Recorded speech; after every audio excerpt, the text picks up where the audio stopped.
ভিন্ন প্রেক্ষাপটে মধ্যপ্রাচ্য সহ বিভিন্ন দেশে আজ পালিত হচ্ছে ঈদ উল ফিতর। সৌদি আরব ও আমিরাতের মসজিদগুলোতে জামাত হচ্ছে না। করোনা ঝুঁকি মাথায় নিয়ে বাড়ি পথে লাখো মানুষ। দুর্যোগের প্রভাব পড়েনি ঈদ মার্কেটে, সংক্রমণ বৃদ্ধির আশঙ্কা। করোনা চিকিৎসায় এবার প্লাজমা থেরাপিতে প্রাথমিক সাফল্য পেল রাজারবাগ কেন্দ্রীয় পুলিশ হাসপাতাল। বড় পরিসরে কাজ শুরু। করোনা সংক্রমণে ভয়াবহ অবস্থা ব্রাজিলের, ভ্যাকসিন আবিষ্কারে আরও এক ধাপ এগিয়ে গেল চীন। করোনাকালেও থেমে নেই সড়ক দুর্ঘটনা। 2 মাসে মারা গেছে 400। পণ্যের সঙ্গে মানুষ পরিবহনই কারণ বলছেন বিশেষজ্ঞরা। এবং তামিমের শেষ ভার্চুয়াল আড্ডায় 3 তারকার দীর্ঘ খুনসুটি। দেশবাসীকে জানালেন ঈদ শুভেচ্ছা, ঘরে থাকার আহ্বান।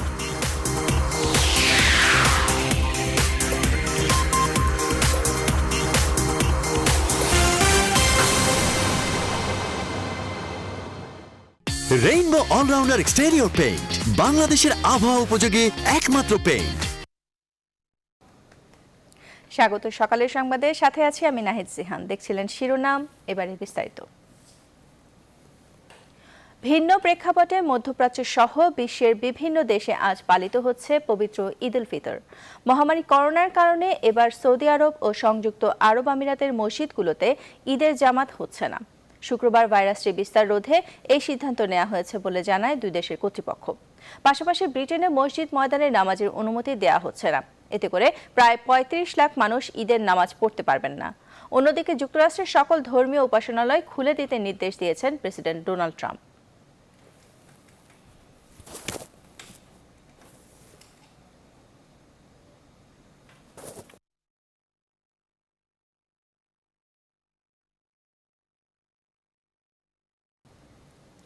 এদিকে গতকাল দেশের কোথাও শাওয়াল মাসের চাঁদ দেখা না যাওয়ায় সোমবার ঈদ উল ফিতর পালিত হবে বলে জানিয়েছে জাতীয় চাঁদ দেখা কমিটি।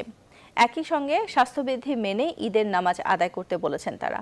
ধর্ম সচিব মোহাম্মদ নুরুল ইসলামের সভাপতিত্বে শনিবার জাতীয় চাঁদ দেখা কমিটির বৈঠক শুরু হয় মাগরিবের নামাজের পর। প্রায় আধা ঘন্টার বৈঠক শেষে আনুষ্ঠানিক ব্রিফিংয়ে তারা জানান, দেশের কোথাও চাঁদ দেখা না যাওয়ায় ঈদ হবে সোমবার। ঈদের নামাজ আদায়ে সবাইকে নিজের জায়নামাজ সঙ্গে নিয়ে আসতে বলেন তারা। খোলা জায়গায় ঈদের নামাজ আদায় করা যাবে না বলেও জানায় চাঁদ দেখা কমিটি। নামাজ আদায়ের সময়ে সামাজিক দূরত্ব রাখতে বলেন তারা।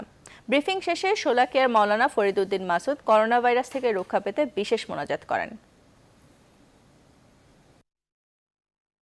শনিবার সন্ধ্যায় বাংলাদেশের আকাশে কোথাও শাওয়াল মাসের চাঁদ দেখা যাওয়ার সংবাদ পাওয়া যায়নি। 25শে মে 2020 খ্রিস্টাব্দ সোমবার সারা দেশে পবিত্র ঈদ উল ফিতর উদযাপিত হবে ইনশাল্লাহ। বৈশ্বিক মহামারী করোনা ভাইরাসের প্রকোপের মধ্যেই ঈদকে সামনে রেখে রাজধানী ছাড়ছেন ঘরমুখ মানুষ। ডিএমপির নির্দেশনায় ব্যক্তিগত গাড়ির পরিবর্তে তারা ভাড়া করছেন গাড়ি, যেখানে গাদাগাদি করে বসার কারণে মানা হচ্ছে না শারীরিক দূরত্ব। বিস্তারিত আলী তালুকদারের প্রতিবেদনে।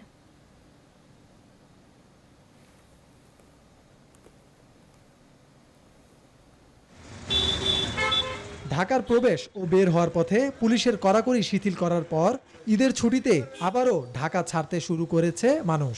ব্যক্তিগত গাড়ি ও ভাড়ার গাড়িতেই করোনার সংক্রমণের ঝুঁকি নিয়ে বাড়ির পথে পা বাড়িয়েছেন হাজার হাজার মানুষ।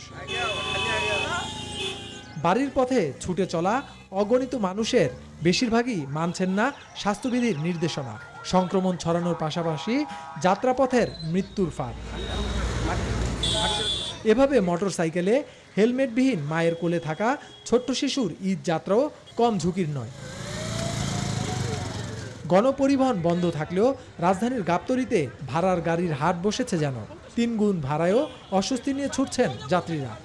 500 টাকা ভাড়া আছে, আমি বলছি আমরা গাড়িতে যাবো না। 50 কিলো 100 কিলো সেটা আমি বুঝবো। বাবা মার সাথে ঈদ করাটাই হচ্ছে সবচেয়ে বড়। এখন ঝুঁকি যদিও হচ্ছে, ভাড়া খুব বেশি। মাস 2-3 মাস বসা, করোনা ভাইরাসের কারণে গরিব মানুষ কি করবো, আমাদের তো খাইতেই হবে। করোনা ভাইরাসের নির্দেশনা উপেক্ষা করে এই ঈদ যাত্রায় সংক্রমণ ছড়ানোর ঝুঁকি যে থেকেই যাচ্ছে তা নিয়ে কারো কোনো উদ্বেগও নেই। আলী তালুকদার, নিউজ 24, ঢাকা। একদিকে ঈদ করতে বাড়ি ফিরছেন হাজারো মানুষ, আরেকদিকে রাজধানীর মার্কেটগুলোতে উপচে পড়া ভিড়। মনে হতে পারে ঢাকার কোনো মানুষ বুঝি আর ঘরে নেই। এমন অবস্থায় সামাজিক দূরত্ব থাকার পরিস্থিতি পুরোই ভেঙে পড়েছে। বিপণী বিতানগুলোতে বেচা কেনা চলছে কোনো প্রকার প্রতিরক্ষা ছাড়াই। অসংখ্য নারী ও শিশুর উপস্থিতি দেখা গেছে। বিস্তারিত মাহমুদুল হাসানের প্রতিবেদনে। রাজধানীর এলিফ্যান্ট রোডের একটি শপিং মলের সামনের দৃশ্য এটি। মূল শপিং মল বন্ধ থাকলেও গাদাগাদি করে ফুটপাতেই কেনাকাটায় ব্যস্ত সবাই। একদল ঢাকা ছেড়ে ফিরছেন বাড়িতে, আর একদল হুমড়ি খেয়ে পড়েছেন মার্কেটগুলোতে। তাদের দেখে বোঝার উপায় নেই দেশে প্রতিদিনই খারাপ হচ্ছে করোনা পরিস্থিতি। আমরা বলতেছি আমরা লক করে তারপরে কিছু সংখ্যক ঢুকানোর পর তারপর আপনাদেরকে ঢুকাবো, কিন্তু দেখা গেছে ওইখানে অনেকে অনেক রকম বিহেভ করতেছে, অনেক খারাপ ব্যবহার করতেছে। যারা একটু সচেতন আছে তারা চেষ্টা করি অবশ্যই এটা মেনটেন করার জন্য, কিন্তু এর মধ্যে অনেকেই আছে আসলে মেনটেন করে না। ঈদে পাঞ্জাবি কিনছি, শার্ট কিনছি, গেঞ্জি কিনছি, জুতা কিনছি, মানে সব কিছুই। ঢাকার থেকে যে মানুষজন যে দেশে যে যাইতেছে, এখন আমরা শপিং করতে আসলে এটা কি সমস্যা? ঈদের একেবারে আগ মুহূর্তে এসে রাজধানীতে ভেঙে পড়েছে সামাজিক দূরত্বে থাকার বিষয়টি। বিপণী বিতানগুলোতে ঘুরে দেখা গেল সেখানে নারী ও শিশুরা ঘুরছেন ন্যূনতম সুরক্ষা ছাড়াই। মাস্কটা পরছিলাম এতক্ষণ, গরমের জন্য এখন খুলে ফেলছি। আসছে তো অনেকক্ষণ হয়েছে। ক্ষতিকর, কিন্তু বাচ্চা খুলে ফেলছে, এখন আমরা কি করব? বাচ্চাদের পড়াই দিচ্ছি।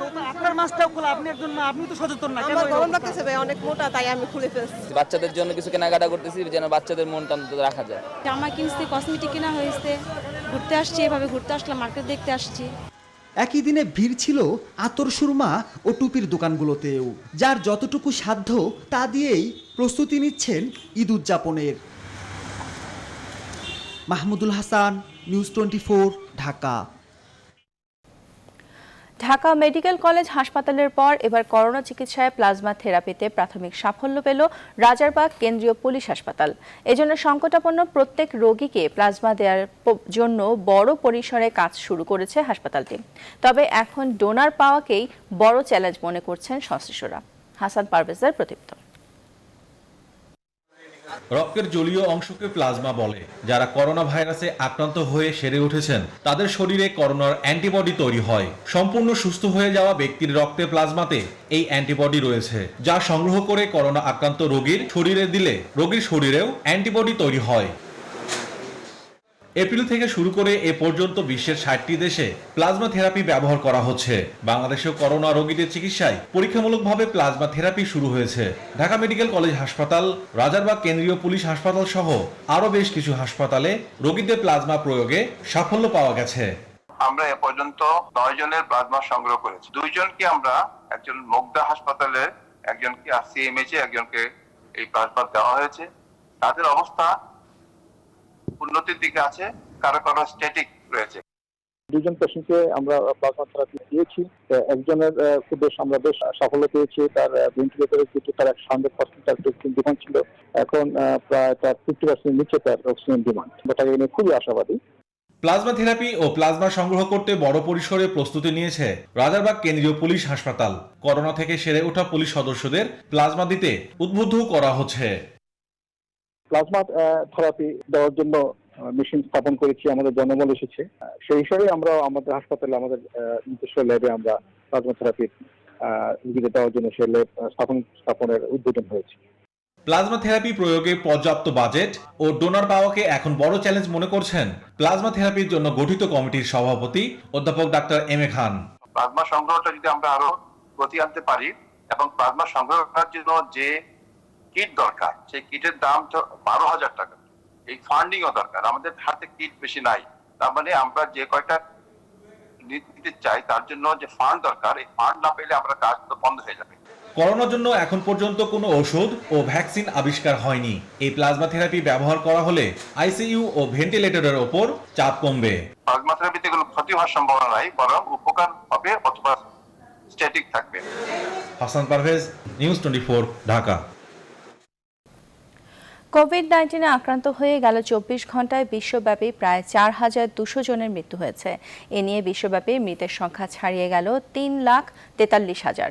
নতুন করে প্রায় 99,700 জন আক্রান্ত হওয়ায় মোট আক্রান্তের সংখ্যা দাঁড়ালো 53,98,000-এ। যুক্তরাষ্ট্রে একদিনে আবারও হাজারের বেশি মৃত্যু হয়েছে, আক্রান্ত হয়েছে 21,000-এর বেশি।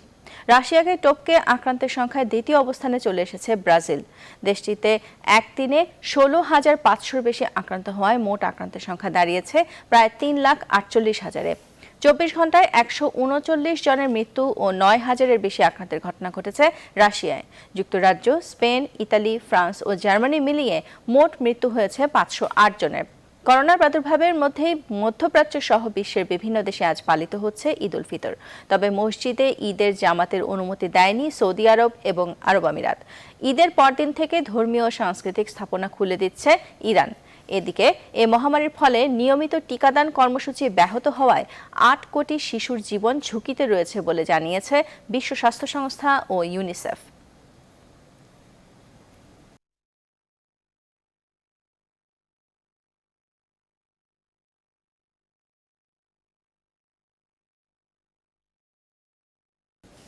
করোনা ভাইরাস সংক্রমণের মাঝে মধ্যপ্রাচ্য সহ ইউরোপের সব দেশে পবিত্র ঈদ উল ফিতর উদযাপিত হচ্ছে রোববার। জার্মানিতে বাংলাদেশের রাষ্ট্রদূত ইমতিয়াজ আহমেদ ঈদ শুভেচ্ছা জানিয়েছেন প্রবাসী বাংলাদেশিদের। ভাই বোনদের আমি ঈদের শুভেচ্ছা জানাচ্ছি।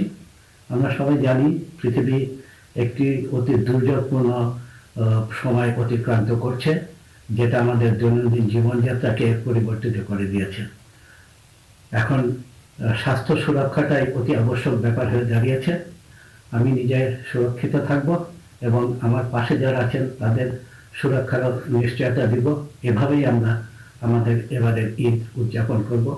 পাশাপাশি ঘূর্ণিঝড় আমফানের ক্ষতিগ্রস্ত সবার প্রতি আমি সহমর্মিতা জানিয়ে আবারও সবাইকে ঈদ মোবারক জানাচ্ছি।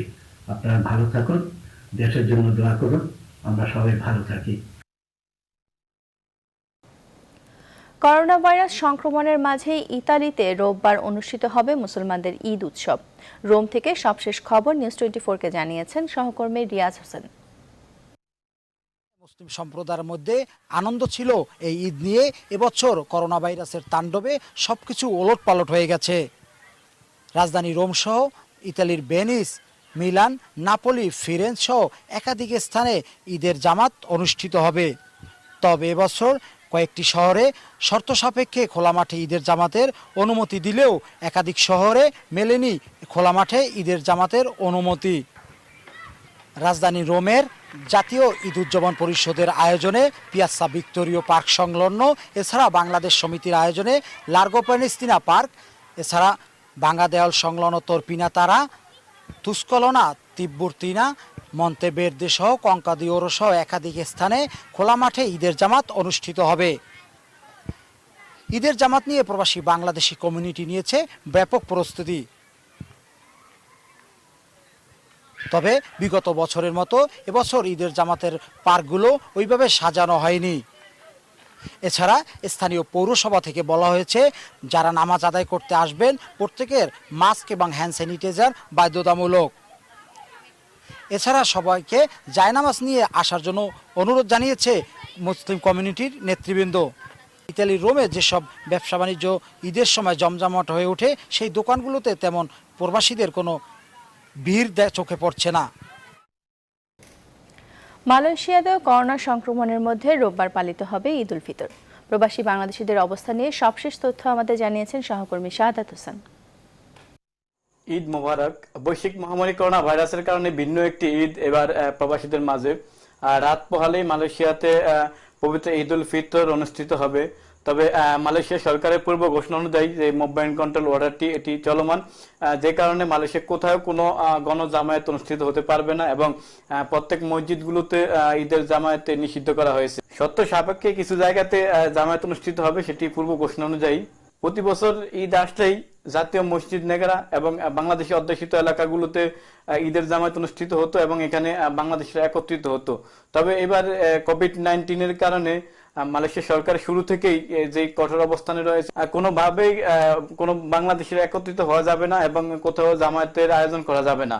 এবং অন্যান্য বছরের মতো যেমন একজন বাংলাদেশির বাসায় ঈদের ছুটিতে অন্যজন আসে এবং একত্রিত হয়, এখানে উৎসবের একটি বিষয় থাকে, এই ধরনের কোনো ধরনের উৎসব করা যাবে না। এটি মালয়েশিয়ার স্বাস্থ্য মন্ত্রণালয় থেকে এটি সম্পূর্ণ নিষেধ করা রয়েছে। মালয়েশিয়াতে সকল প্রবাসীরা তারা নিজ নিজ ঘরে ঈদের নামাজ আদায় করতে হবে। কোনো ধরনের উৎসব নেই প্রবাসীদের মাঝে। দীর্ঘদিন কাজ না থাকা, প্রবাসীদের পরিবারদেরকে টাকা না পাঠানো এবং এই পবিত্র ঈদুল ফিতরের জামায়াতের সহিত ঈদের জামাত আদায় না করা, বিভিন্ন ধরনের সংকটের মধ্য দিয়েই এবার ঈদুল ফিতরটি পালিত হবে।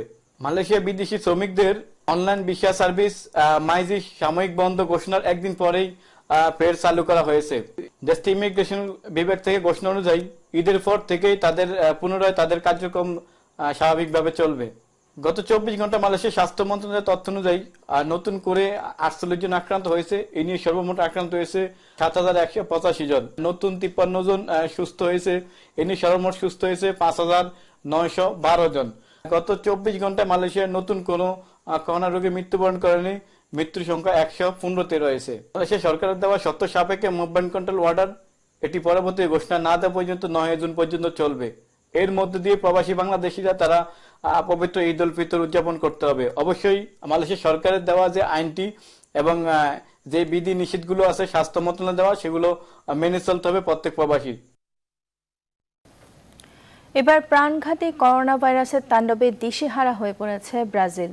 ইউরোপের দেশগুলোকে ছাপিয়ে বিশ্বের দ্বিতীয় সর্বোচ্চ করোনা শনাক্তের দেশ এখন ব্রাজিল।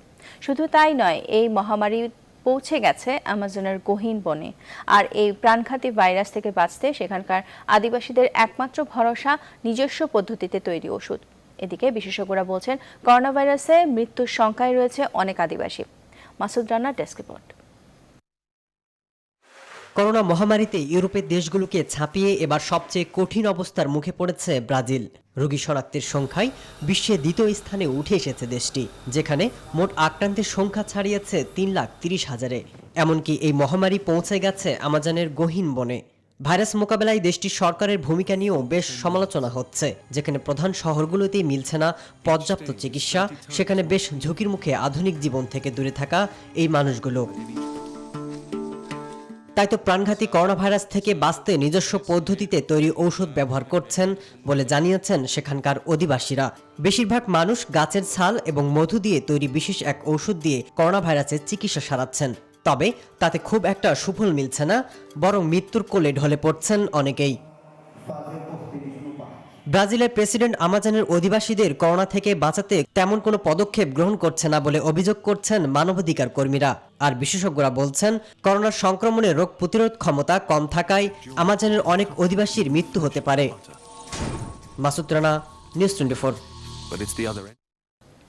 আরও এক ধাপ এগিয়ে গেল চীনের ভ্যাকসিন। সম্প্রতি নতুন এক গবেষণায় বলা হয়েছে যে পরীক্ষামূলক প্রয়োগের পর কোভিড মোকাবেলায় ভ্যাকসিনটি নিরাপদ বলে প্রমাণিত হয়েছে। এছাড়া কানাডার তৈরি কোভিড-19-এর সম্ভাব্য একটি টিকা মানবদেহে পরীক্ষার প্রাথমিক সাফল্য মিলেছে। এদিকে অক্সফোর্ড বিশ্ববিদ্যালয় এবং ওষুধ প্রস্তুতকারী কোম্পানি অ্যাস্ট্রাজেনেকা জানিয়েছে দ্বিতীয় ও তৃতীয় ধাপে আরও 10,000-এর বেশি মানুষকে টিকার পরীক্ষামূলক প্রয়োগের পরিকল্পনা করছে তারা। মাসুদ রানার একটি ডেস্ক রিপোর্ট। করোনা ভাইরাস প্রতিরোধে সবার এখন একটাই লক্ষ্য, ভ্যাকসিন আবিষ্কার। বিশ্বব্যাপী তাই তো চলছে পরীক্ষা নিরীক্ষা আর গবেষণা। তবে এখনো পর্যন্ত কেউ চূড়ান্ত সফলতার মুখ না দেখলেও পরীক্ষামূলক প্রয়োগে অনেকে দেখাচ্ছে আশার আলো। দ্য ল্যান্সেট মেডিকেল জার্নালে প্রকাশিত এক প্রতিবেদনে বলা হচ্ছে করোনা ভাইরাসের জন্য তৈরি চীনের একটি ভ্যাকসিন পরীক্ষামূলক প্রয়োগের কাজ আরও এগিয়ে গেছে এবং তার বেশ সফলতাও মিলেছে। কানাডায় তৈরি কোভিড-19 এর সম্ভাব্য একটি টিকার প্রাথমিক সাফল্য পাওয়া গেছে মানুষের উপর পরীক্ষায়। গবেষকরা জানান এটি নিরাপদ এবং মানুষের মধ্যে রোগ প্রতিরোধ ক্ষমতা তৈরি করে। 108 জন বয়স্ক মানুষের উপর প্রাথমিক পরীক্ষায় দেখা যায় তাদের মধ্যে করোনা প্রতিরোধে অ্যান্টিবডি তৈরি হয়েছে। তবে গবেষকরা বলছেন টিকাটি কতটা কার্যকর তা নিশ্চিত হতে আরও পরীক্ষা নিরীক্ষার প্রয়োজন। শুক্রবার অক্সফোর্ড বিশ্ববিদ্যালয় কর্তৃপক্ষ জানিয়েছে এবার দ্বিতীয় ও তৃতীয় ধাপে টিকার পরীক্ষামূলক প্রয়োগের পরিকল্পনা করা হয়েছে। এ ধাপে ৬৫ বছর কিংবা তার বেশি বয়সীরা যেমন থাকবে, তেমনি ৫ থেকে ১২ বছর বয়সীরা পরীক্ষার আওতায় আসবে। এদিকে মার্কিন প্রেসিডেন্ট ডোনাল্ড ট্রাম্প হাইড্রোক্লোরোকুইন ব্যবহারের পরামর্শ দিলেও তা ব্যবহারে মৃত্যু ঝুঁকি রয়েছে বলে এক গবেষণায় উঠে এসেছে।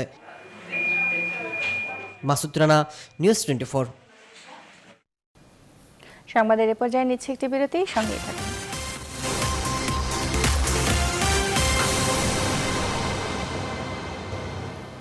আবার স্বাগত, দেখছেন নিউজ 24। গেল এপ্রিল থেকে ২০ মে পর্যন্ত দেশ জুড়ে সড়ক দুর্ঘটনায় মারা গেছে ৪০৩ জন, আর ২ মাসে সড়ক দুর্ঘটনায় আহত হয়েছেন ৪১৮ জন। সড়কের নিয়ম না মানার প্রবণতা ও পণ্যের সঙ্গে মানুষ পরিবহনের কারণেই এমন দুর্ঘটনা ঘটছে বলে মনে করেন বিশেষজ্ঞরা। বিস্তারিত জানাচ্ছেন ফখরুল ইসলাম। বিশ্বে মহামারীতে যে পরিমাণ মানুষের মৃত্যু হয় তার চেয়ে ঢের বেশি মানুষ মারা যায় সড়ক দুর্ঘটনায়। দেশে গত ২ মাসে করোনা সংক্রমণে গণপরিবহন ও যান চলাচল অনেকটাই সীমিত। তারপরও সড়ক জুড়ে এতটুকু কমেনি দুর্ঘটনা আর মৃত্যুর মিছিল। গেল ১৮ মার্চ থেকে ২০ মে পর্যন্ত দেশে করোনায় ৩৮৬ জনের মৃত্যু হলেও বিপরীতে সড়ক দুর্ঘটনায় মৃত্যু হয় প্রায় ৬০০ মানুষের। পরিসংখ্যান বলছে গেল ফেব্রুয়ারিতে ৫০৪টি দুর্ঘটনায় সড়কে মারা যায় ৫৩৪ জন মানুষ, আর আহত হন ১১৬৯ জন। মার্চে ৪৬৭টি দুর্ঘটনায় মৃত্যু হয় ৫২৫ জনের। পুরো এপ্রিলে সড়কে দুর্ঘটনা ঘটে ২০১টি, এতে মৃত্যু হয় ২১১ জনের। ২০ মে পর্যন্ত ১৮৮টি সড়ক দুর্ঘটনায় সারা দেশে মারা যায় ১৯২ জন। করোনা অবরুদ্ধ এই সময়েও প্রতিদিন মৃত্যুর গড় ৮ থেকে ৯ জনের। তার মধ্য দিয়ে ২০০ প্রাণহানি, এটা প্রমাণ করে বাংলাদেশের সড়ক দুর্ঘটনা কোনোভাবে নিয়ন্ত্রণ করা যাচ্ছে না, এটারই বহিঃপ্রকাশ। নিরাপদ সড়ক চাইয়ের চেয়ারম্যান জানালেন, নিয়ম না মানা ও উচ্ছৃঙ্খল চলাফেরার কারণে সড়কে থামছে না মৃত্যুর সারি। কারণ আমাদের এখানে 16 সালে মোটরসাইকেল চলে 7 লক্ষ, এখন কিন্তু এটা প্রায় 30 লক্ষের উপরে আমাদের মোটরসাইকেল হয়ে গেছে। তো যেহেতু 30 লক্ষ হয়ে গেছে এবং প্রতিদিনই আপনারা দেখছেন যে আমাদের এখানে মোটরসাইকেলের কিন্তু দুর্ঘটনা কিন্তু প্রতিদিনই ঘটে। এই এক মুহূর্ত যদি আপনি অসাবধান হন তাহলে কি ধরনের বিপদ ঘটে যেতে পারে, আপনি যদি হঠাৎ করে স্পিড বাড়ায় দেন তাহলে কি বিপদ হতে পারে, এই জিনিসগুলো তো আপনি তাদেরকে প্রপারলি আপনাকে শেখাতে হবে। একই সাথে মহাসড়কে মোটরসাইকেল ও দেশীয় যানবাহনের সংখ্যা বেড়ে যাওয়ায় দুর্ঘটনাও বাড়ছে প্রতিনিয়ত। এক্ষেত্রে সারা দেশে এমন ভয়াবহ দুর্ঘটনা কমাতে পাঠ্যসূচিতে নিয়ম মানার বিষয়গুলো তুলে ধরার আহ্বান জানান বিশেষজ্ঞরা। ফখরুল ইসলাম, নিউজ 24, ঢাকা। এবারে ঘূর্ণিঝড় আম্পানের ক্ষয়ক্ষতির খবর। ঘূর্ণিঝড় আম্পানের আঘাতে লণ্ডভণ্ড হয়ে গেছে খুলনার কয়রা উপজেলার বেড়িবাঁধ। বিস্তীর্ণ কৃষি জমি এখন নোনা পানির নিচে। স্থানীয়রা বলছেন, আইলা আর সিডোরের ক্ষত যখন প্রায় শুকিয়ে গিয়েছিল, ঠিক তখনই আম্পান নতুন করে ভাসিয়ে নিয়ে গেছে এখানকার মানুষগুলোর বেঁচে থাকার স্বপ্ন। খুলনার কয়রা থেকে আরও জানাচ্ছেন শামসুজ্জামান শাহিন। কারণেই প্রতি বছর ঘূর্ণিঝড় জলোচ্ছ্বাসে ক্ষতিগ্রস্ত হয় কয়রার সাধারণ মানুষের অর্থনীতি, কৃষি অর্থনীতি, এখানকার মৎস্যঘেরগুলো তলিয়ে যায়। এই কারণে এবারও একই ঘটনা ঘটেছে। আমফান এখানে যে আঘাতটা এনেছে জলোচ্ছ্বাসে এই অঞ্চলের মানুষের যে কৃষি অর্থনীতি সেটি তছনছ করে দিয়েছে, বসত ভিটাগুলো তছনছ করে দিয়েছে। খোলা আকাশের নিচে এখন অসংখ্য মানুষ। এই মানুষগুলোকে টিকিয়ে রাখতে গেলে একমাত্রই উপায় সেটি হলো যে মজবুত এবং টেকসই বেড়িবাঁধ। এ বিষয়ে আমরা একটু কথা বলার চেষ্টা করব। আমরা আছি এখন উত্তর বেতকাশী ইউনিয়নে। একের পর এক জল ঢুকতে লাগলে আমরা কতক্ষণ আমরা বেঁচে থাকবো? দুরবস্থার ভিতরে আছি, ধান ঘর সবকিছু ভেঙে গেছে। এখন খুবই দুরবস্থার ভিতরে আছে আমাদের ঘরের ভিতরে, এখন পরিবেশ করছে জল। সেনাবাহিনীরা যদি বাঁধ তৈরি করে সেনাবাহিনীর সাধুবাদ জানাই। আমরা ইতিপূর্বে যতগুলো বাঁধ পাইছি সঠিক বাঁধ পাইনি। নির্মাণাধীন যে বাঁধ যেভাবে করা দরকার সেভাবে হয় না। দলীয় পরভাবে বিভিন্ন কায়দায় বাঁধ এদিকে ওদিকে ঘোরানো হয় যাতে আমাদের বাঁধটা সঠিকভাবে হয়। সেনাবাহিনী যেন তদারকি করে সঠিক সুন্দরভাবে বাঁধটা করে। আমাদের মূলত চাওয়া হলো মজবুত ভেড়িবাঁধ, যাতে আমরা আর কি ভেড়িবাঁধ ভালো থাকলে আমরা ধান চাষ করি, মৎস্য চাষ করি, আমরা খাইতে পারবো, তাতে আমাদের আর কি ত্রাণ লাগবে না। আপনি শুনছিলেন বলছিল যে এই দুইজনই একই কথা বলছেন যে একটি মজবুত টেকসই বেড়িবাঁধ। এখানে 12 থেকে 13টি পয়েন্টে বেড়িবাঁধ ভেঙে গেছে এবং বেড়িবাঁধ ভেঙে এই অঞ্চলে প্লাবিত হয়েছে এবং পানি অলরেডি অনেক জায়গায় আপনি দেখতে পাচ্ছেন অলরেডি পানি এই অঞ্চল ডুবে আছে। যাতে সামনে বর্ষাকাল এই কাজগুলি পানি উন্নয়ন বোর্ডের সাথে সমন্বয় করে এবং জেলা প্রশাসনকে সহায়তা করার জন্য ইনেট সিভিল পাওয়ার বাংলাদেশ সেনাবাহিনী দ্রুত আমাদের বাঁধগুলি মেরামত এবং সংস্কার করার জন্য তারা যারা স্থানীয় প্রশাসনকে সহায়তা করার জন্য মাঠে নেমেছে। এখানে ইঞ্জিনের টিম আছে এবং আমাদের অন্যান্য লোকবল আছে এবং এটা দিয়ে আমরা আমাদের বেড়িবাঁধগুলো রিপেয়ারের কাজ আমরা অতি সত্বর শুরু করব যত তাড়াতাড়ি সম্ভব। যেটি সিডর এবং আইলায় ক্ষতিগ্রস্ত হয়ে গেছে, সেই বেড়িবাঁধটি যদি মজবুত এবং শক্তিশালী না করা হয় তাহলে পরিণতিটা আমার এই পেছনে যে দেখছেন এরকম প্রতি বছরই হতেই থাকবে আর এই অঞ্চলের মানুষের অর্থনীতি ধ্বংস হতেই থাকবে। কখনোই মেরুদণ্ড সোজা করে দাঁড়াতে পারবে না এই অঞ্চলের মানুষ। প্রবল ঘূর্ণিঝড় আম্পানের কারণে বড় ক্ষতির মুখে পড়েছেন মাগুরার ফল ও সবজি চাষিরা। বিশেষ করে লিচু, আম ঝরে গেছে বেশিরভাগ। ক্ষতির তালিকায় পড়েছে বিভিন্ন উপজেলার 1000 হেক্টরের বেশি জমির ফসল। রাশিদ খানের তথ্যচিত্রে ডেস্ক রিপোর্ট। প্রায় 100 কিলোমিটার বেগে আঘাত করা ঘূর্ণিঝড় আম্পান মাগুরার চাষিদের স্বপ্ন শেষ করে দিয়েছে। জেলায় লিচু, আম, কলা ও পেঁপে চাষিরা ফসল হারিয়ে এখন নিঃস্ব প্রায়। শুধু মাগুরা সদর উপজেলার লিচুপল্লী খ্যাত এলাকায় 30টি গ্রামের 1000 লিচু চাষি ক্ষতির শিকার হয়েছেন। এসব এলাকায় প্রায় 600 হেক্টর বাগানের 40 ভাগ লিচু ঝরে গেছে। এছাড়া 4 উপজেলার 1000 হেক্টরের বেশি জমির আম, কলা, পেঁপে ও অন্যান্য সবজি ক্ষতিগ্রস্ত হয়েছে। তার এই বুইতি প্রায় হলো আছে আপনার 600 গাছ, 400 খান ছিল, তো ধরুন আমার লাখ 2টা ক্ষতি হয়েছে নিম্নত। আমি এবারটা 16 লাখ টাকার লিচু বাগান কিনেছি, তাতে প্রায় 8 লাখ টাকা আমার ক্ষতিগ্রস্ত হয়েছে। এই ঝড়ে ক্ষতি হয়েছে প্রতি বিঘা প্রতি লাখ খানিক টাকা করে, 20 বিঘা জমিতে 20 লাখ টাকা ক্ষতি হয়েছে। কৃষি বিভাগ বলছে ক্ষতির শিকার কৃষকের সংখ্যা এবং ক্ষতির পরিমাণ নিরূপণে কাজ চলছে। এই লিচুর পরিপক্ক অবস্থায় ঝড়ে দেশি লিচুর প্রায় 40 ভাগ লিচু ঝরে গেছে, যেটার কোনো মূল্য কৃষকরা পাবে না। পাশাপাশি আপনার কলা, পেঁপে এর ব্যাপক ক্ষতি হয়েছে। এই ক্ষতির পরিমাণ আমরা প্রাথমিক প্রতিবেদন জানাই দিছি। মাগুরায় এবার লিচুর উৎপাদন লক্ষ্যমাত্রা ধরা হয়েছে প্রায় 2000 metric ton. Desk report, news 24।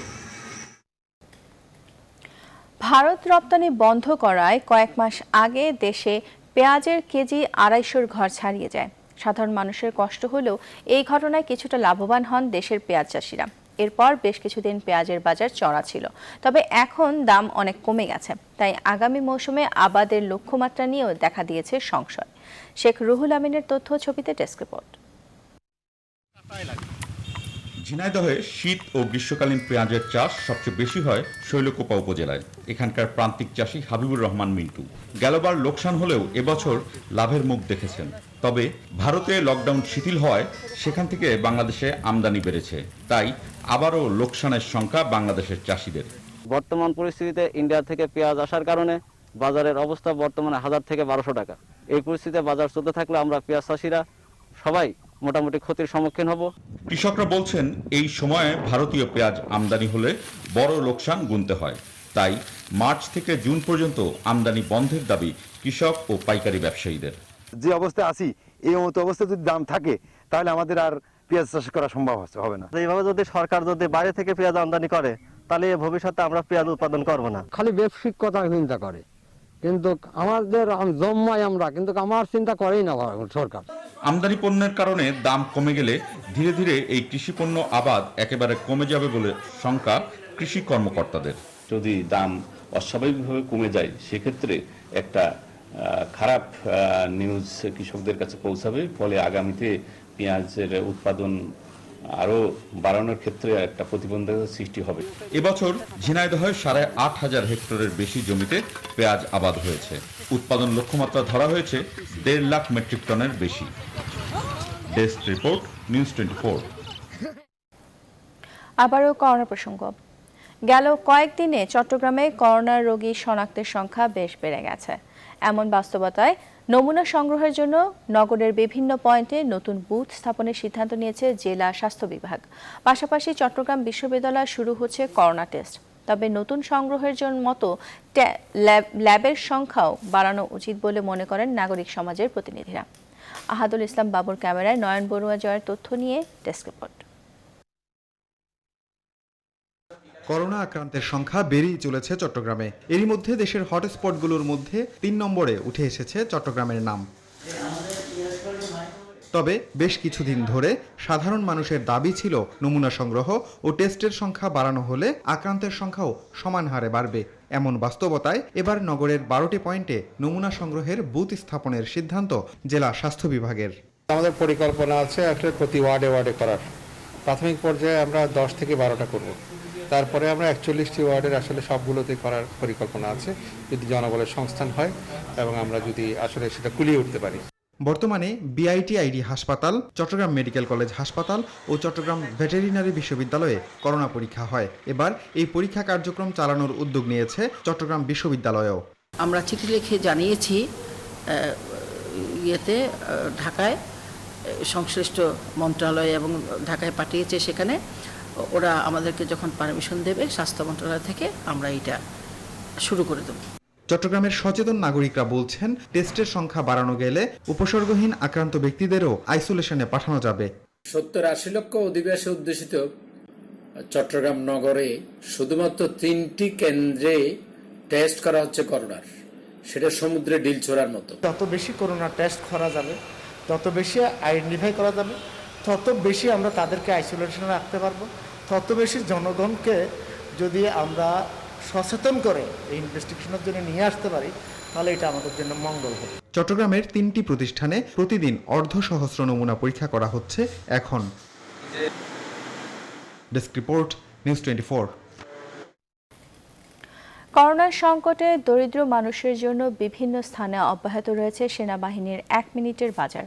কর্মহীন মানুষের জীবন বাঁচাতে সেনাবাহিনীর এই প্রয়াস চলমান থাকবে বলে জানিয়েছেন কর্মকর্তারা।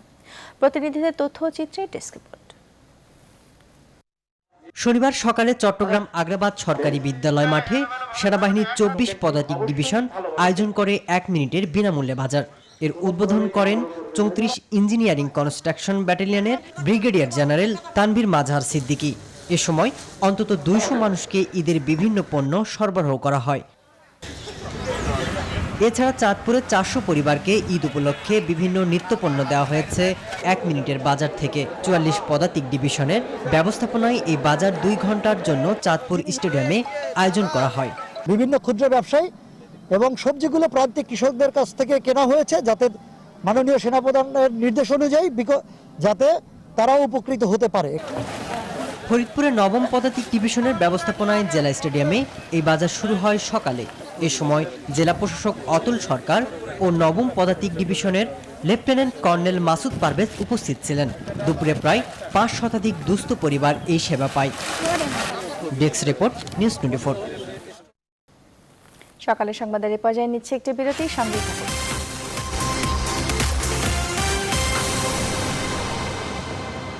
আবারও স্বাগত, দেখছেন নিউজ 24। এবার আন্তর্জাতিক প্রসঙ্গ।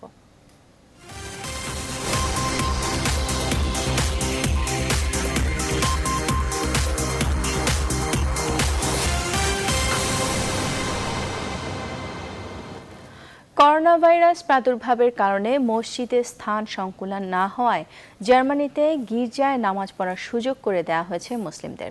শুক্রবার জুমার নামাজের বাইরে বার্লিনের মুসলিমরা যাতে ঈদের সময়ও নামাজ আদায় করতে পারেন তার জন্য একটি গির্জা তাদের দরজা খুলে দিয়েছে।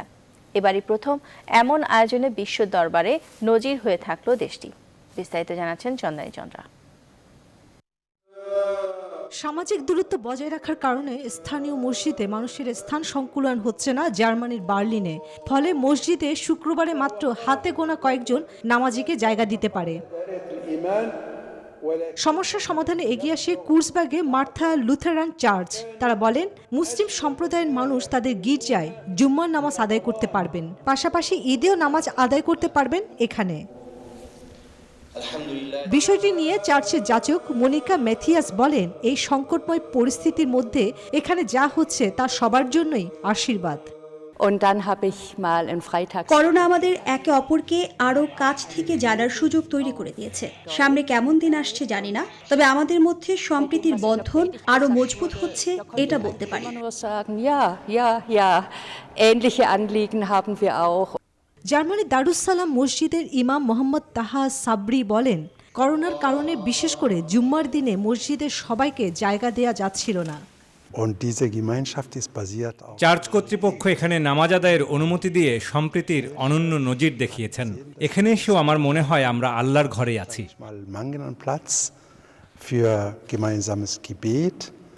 আর জুমার নামাজ আদায়ের সংকট কেটে যাওয়ায় আনন্দিত মুসল্লিরাও। এখানে নামাজ আদায় করতে অদ্ভুত লাগছে। ভেতরে বাজনা আছে, ছবি আছে। ইসলামের প্রার্থনাস্থলে তো এসব থাকার কথা নয়, কিন্তু এসব অগ্রাহ্য করতে হবে। ভাবতে হবে আমরা ঈশ্বরেরই এক আলোয় বসে আছি। জুমার দিনে চার্চে এসে নামাজ পড়ছেন মুসলিম সম্প্রদায়, আর রোববার আসলে আবার প্রার্থনা করতে আসছেন খ্রিস্টানরা। করোনা সংকট ভুলিয়ে দিয়েছে ভেদাভেদ, এক ছাদের নিচে এনেছে সবাইকে, এমনটাই বলছেন বার্লিনবাসী। এ যেন সম্প্রীতির উজ্জ্বল দৃষ্টান্ত। চন্দ্রা, নিউজ 24। 18 মে থেকে শিথিল হচ্ছে ইতালির লকডাউন। সোমবার থেকে রেস্টুরেন্টে, বার সহ সকল ব্যবসা প্রতিষ্ঠান খুলে দেওয়া হলেও ক্রেতার সংখ্যা অনেকটাই কম। এর মাঝে চলে এসেছে ঈদুল ফিতর। এতে বিপাকে পড়েছেন প্রবাসী বাংলাদেশি ব্যবসায়ীরা। ইতালির ভেনিস থেকে বিস্তারিত জানাচ্ছেন নাজমুল হোসেন। হলেও ভেনিসের ব্যবসা প্রতিষ্ঠানগুলোতে ক্রেতা শূন্য দেখা যায়। পর্যটন নগরী ভেনিস পর্যটকদের আগমন না হলে অনেকটা ক্ষতির সম্মুখীন হবেন স্থানীয় ব্যবসায়ীরা। আজ থেকে ইটালির সকল ব্যবসা বাণিজ্য, রেস্টুরেন্ট ব্যবসা, বার ব্যবসা যারা আছেন তাদের এটা ওপেন করা হয়েছে, কিন্তু কিছু কিছু আইন কানুনের মধ্যে এগুলো রেখে ওপেন করা হয়েছে। এটা 1 মিটার 1.5 মিটারের আপনি ডিফারেন্স রাখা আপনি কাস্টমার বসাতে পারবেন। এক্ষেত্রে সরকারের যে নিয়ম এবং সরকারের যে আইন, এই আইনটা আসলে আরও শিথিল করা দরকার।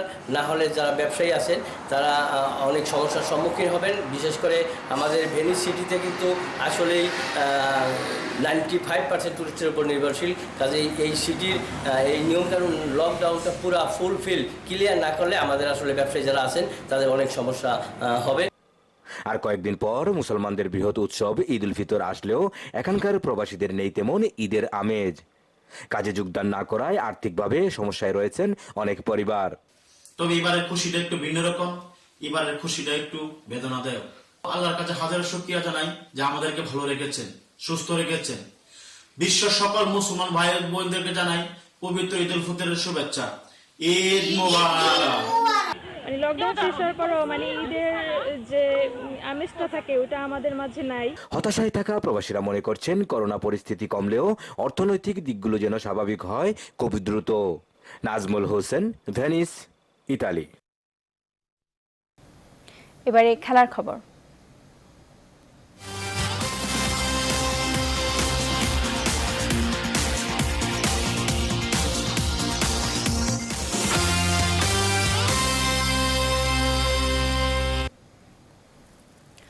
তামিম ইকবালের শেষ ভার্চুয়াল লাইভে একই সঙ্গে যোগ দিলেন মাশরাফি বিন মুর্তজা, মাহমুদুল্লাহ রিয়াদ ও মুশফিকুর রহিম। প্রায় 2 ঘন্টার আড্ডায় ভক্তদের মাতিয়ে রাখেন মাঠ ও মাঠের বাইরের মজার সব ঘটনা তুলে ধরে। করোনাকালে নিয়ম নির্দেশনা মেনে ঈদ উদযাপনের আহ্বান জানিয়েছেন বাংলাদেশ দলের 4 কান্ডারি। আরও জানাচ্ছেন আরিফুল ইসলাম।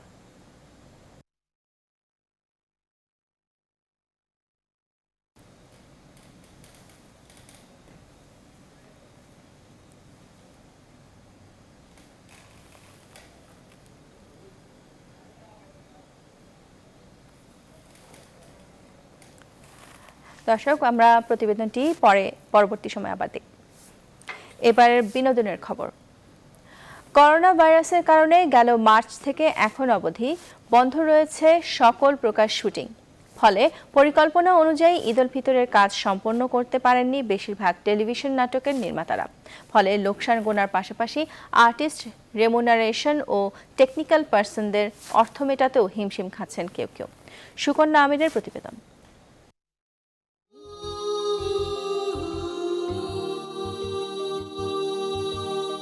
প্রতি বছর ঈদকে ঘিরে টেলিভিশন অনুষ্ঠানমালায় থাকে নানা আয়োজন, যার একটা বড় অংশ জুড়েই থাকে টেলিভিশন ফিকশন ও টেলিফিল্ম। মেয়েটির নাম লীলাবতী। যদ্দূর জানা গেছে সে এখানকারই স্থানীয় একটি কলেজে পড়ে। নভেল করোনা ভাইরাস পরিস্থিতি মোকাবেলায় মার্চ থেকে এখন অবধি বন্ধ রয়েছে সকল প্রকার শুটিং। ফলে পরিকল্পনা অনুযায়ী ঈদের কাজ সম্পূর্ণ করতে পারেননি বেশিরভাগ টেলিভিশন নাটকের নির্মাতারা। অন্যদিকে লকডাউনের আগে কিছু কাজ যারা সম্পন্ন করেছিলেন তারাও এখন গুনছেন লোকসান। আমি জানতাম না যে এরকম একটি সময় আসবে। আমি 4টি নাটকের প্ল্যান করেছিলাম, তার মধ্যে একটি সম্পন্ন করেছি, এটি লকডাউনের আগে। মাত্র 2টো কাজ লকডাউনের আগে করতে পেরেছি। এই 2টো কাজ থেকে আমি যে অর্থটা পেয়েছি এ দিয়ে আর্টিস্ট বা টেকনিক্যাল লোকদের হয়তো বা তাদের রেমুনারেশনটা দিতে পেরেছি, কিন্তু আমি যে একজন ডিরেক্টর আমারই আসলে এই 2টো কাজ থেকে প্রায় 40,000 টাকার উপরে লস হয়েছে। লাভের অংশ তো দূরের কথা, লগ্নি করা অর্থটাও উঠে আসেনি কোনো প্রোডাকশন হাউসের। আর্টিস্ট রেমুনারেশন, প্রোডাকশন বয় সহ টেকনিক্যাল পার্সনদের অর্থ মেটাতেও হিমশিম খাচ্ছেন কেউ কেউ। লকডাউনের আগে যে নাটকগুলো আমরা শুটিং করেছিলাম তার মধ্যে কিছু নাটক বিভিন্ন এজেন্সির মাধ্যমে টিভি চ্যানেলে প্রচার করা হচ্ছে। আমাদের এনআর মিডিয়া থেকে ঈদের নাটকটি ঘিরে যে পরিমাণ টাকা লগ্নি করা হয়েছে তা উঠে আসা সম্ভব না। সবকিছু স্বাভাবিক অবস্থায় ফিরে আসবে কবে তা এখন অনিশ্চিত। আর এই অনিশ্চয়তার মধ্যে ঘুরে দাঁড়ানোটা হবে সৃজনশীল মানুষদের জন্য আরেকটি যুদ্ধ, এমনটাই বলছেন সবিজ অঙ্গনের নির্মাতারা। আমি মদ খাবো না। সুকন্যা আমির, নিউজ 24, ঢাকা। দর্শক, আগে জানিয়েছিলাম তামিম ইকবালের শেষ ভার্চুয়াল লাইভে একই সঙ্গে যোগ দিলেন মাশরাফি বিন মুর্তজা, মাহমুদুল্লাহ রিয়াদ ও মুশফিকুর রহিম। আরো জানাচ্ছেন আরিফুল ইসলাম। ওনাদেরকে আমি ইনভাইট করি। টাইগার অধিনায়ক তামিম ইকবালের ফেসবুক পেজে প্রায় 2 ঘন্টার লাইভ। শেষ আয়োজন যেন পাক্কা 16 আনা বিনোদন। যারা দেখেছেন মুশফিক, মাহমুদুল্লাহ, মাশরাফির কথায় মনের অজান্তেই অট্ট হেসেছেন। কারণটা বলছিলাম, কারণটা এখানে আমি আর উঠে আসে না বলা কথা। দেশের মাটিতে 2011 বিশ্বকাপে খেলার সুযোগ হয়নি মাশরাফির। ব্যস্ত ক্রিকেটীয় জীবন পেছন ফেলে সহধর্মিণীর ক্রান্তিকালে পাশে ছিলেন। ওটাই সৃষ্টিকর্তার লীলা খেলা মনে করেন Narail express. Last match south আফ্রিকার সাথে যেদিন ছিল ওই দিন আমার ওয়াইফকে ক্লিনিক্যালি ডেড বলা হয়েছিল। আমি যখন হসপিটালে ভর্তি করলাম, আমার মেয়ে হলো, আমার ওয়াইফের প্রেগন্যান্সি জন্ডিস ধরা পড়লো। এখন ওইটা মনে হয় যদি আমি বাসায় না থাকতাম, ওই দিন আমি ম্যাচে থাকতাম, হয়তো আমার বউকে আমি হসপিটালে নিতে পারতাম না। আমার ওয়াইফ হয়তো বা আল্লাহ জানে কি হতো। জাতীয় দলে নির্ভরযোগ্য মুশফিকুর রহিম, সাইলেন্ট কিলার মাহমুদুল্লাহ রিয়াদ, কার অবদানে এত দূর আসা, কি ভাবনাই বা আগামীর ক্রিকেট নিয়ে। যেহেতু তামিম, সাকিব, রিয়াদ ভাই বা মাশরাফি ভাই এত ভালো করে কন্ট্রিবিউট করছে, তো মেক শিওর আমি যদি স্টেপ আপ করতে পারি তাহলে এটা একটা টিমের জন্য অনেক বেনিফিট হবে। আমার ক্রিকেটের প্রথম হাতে খড়ি, বল হোক বা ব্যাট ধরা হোক, সেটা টেনিস বল হোক বা প্রপার ক্রিকেট বল হোক, আমার ভাইয়ার হাত ধরে। করোনাকালের ঈদ হতে যাচ্ছে ব্যতিক্রম। পরিবারকে সময় দেয়া, নিয়ম নির্দেশনা মেনে উদযাপনের আহ্বান বাংলাদেশ দলের 4 কান্ডারির। যারা মিস করেছেন এই আলোচনা দেখে নিতে পারেন পুরোটাই তামিমের ফেসবুক পেজ কিংবা ইউটিউব চ্যানেলে। এই বাসায় যারা মুরব্বী আছে, বিশেষ করে 60 বছর 70 বছর, তাদেরকে কিন্তু ঈদের দিনে আমরা সময় দিই না। নরমালি যারা তরুণ সমাজ আছে বা তাদেরকে এবার সময় দেওয়ার, তাদের ঈদটাকে স্পেশাল করার একটা গ্রেট অপরচুনিটি এবার। আরিফুল ইসলাম, নিউজ 24। সকালে সংবাদ শেষ করার আগে শিরোনামগুলো জানিয়ে দিচ্ছি আরো একবার।